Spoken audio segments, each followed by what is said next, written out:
आप सबों को जोहार। जय झारखंड में निखिल मुर्मू।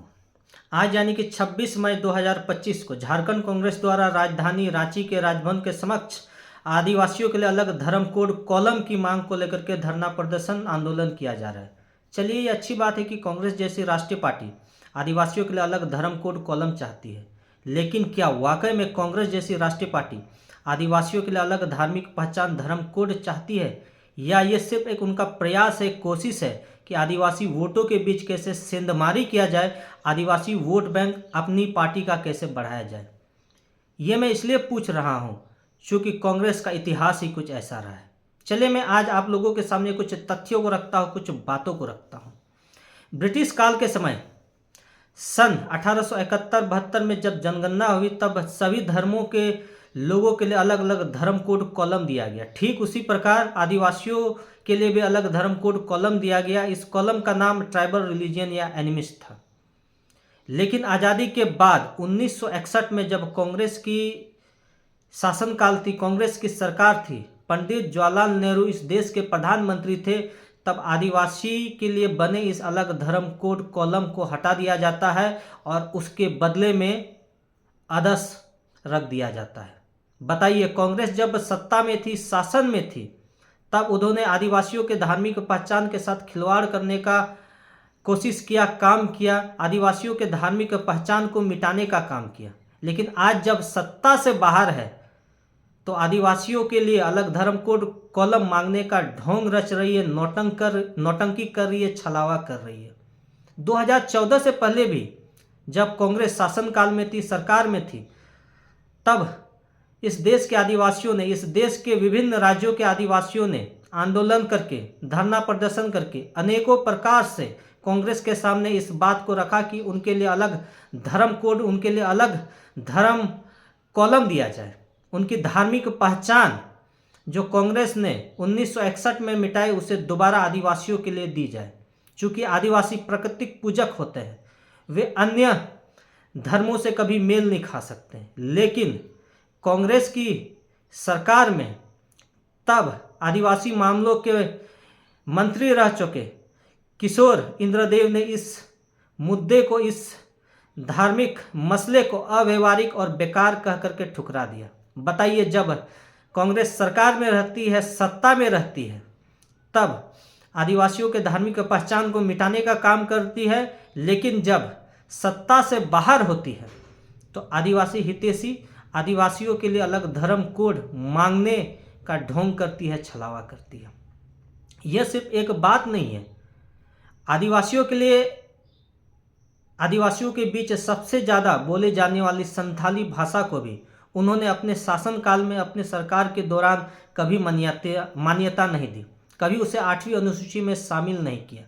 तो कांग्रेस ने ऐसा कौन सा काम किया जिससे लगे कि वो आदिवासी हितैषी चाहती है, आदिवासी भलाई चाहती है? ना उनकी भाषा, ना उनकी संस्कृति, ना उनके धर्म को वो पहचान नहीं दे पाई, तो वो किस हैसियत से कहती है कि हम आदिवासियों का भलाई चाहते हैं, वो आदिवासियों के लिए अलग धर्म कोड चाहते हैं?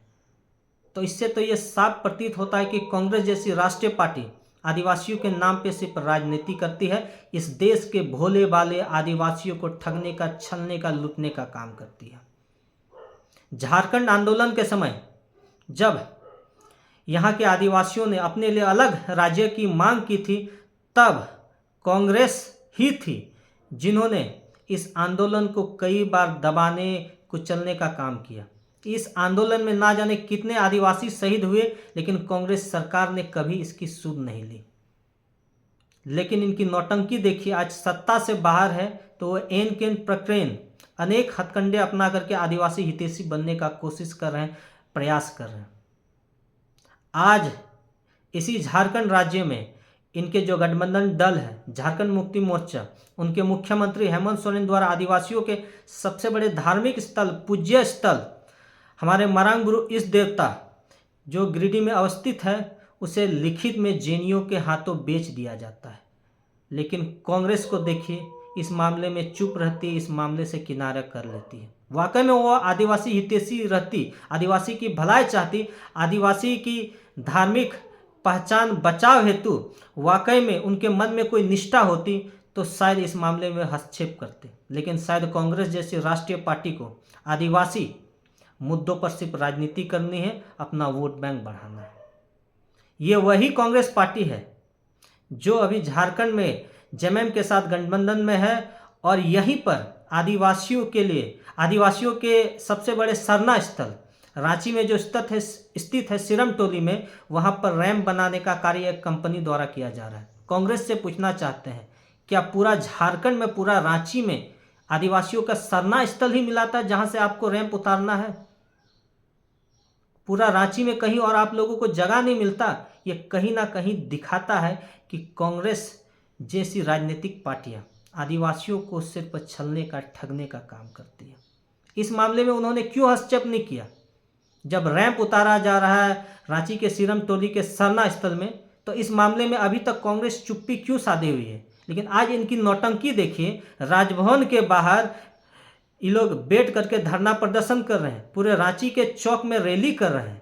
इनको शर्म आना चाहिए, इनको शर्म आना चाहिए कि इस देश के मूलवासी के सबसे बड़े, अहम और जरूरी मुद्दों के साथ वे राजनीति कर रहे हैं।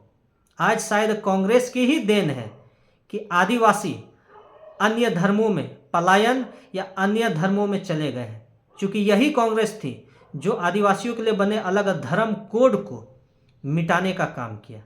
अगर आज आदिवासियों का सबसे ज़्यादा धर्मांतरण हो रहा है, दूसरे धर्मों में जा रहे हैं, तो इसके जिम्मेदार भी कांग्रेस ही है।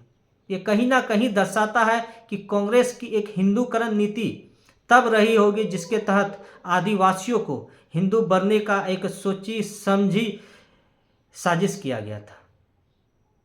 उम्मीद करते हैं कांग्रेस के इस छलावे को, इस नौटंकी को यहाँ के झारखंड राज्य के लोग और इस देश के लोग समझेंगे। आप सबों को जोहार, जय झारखंड।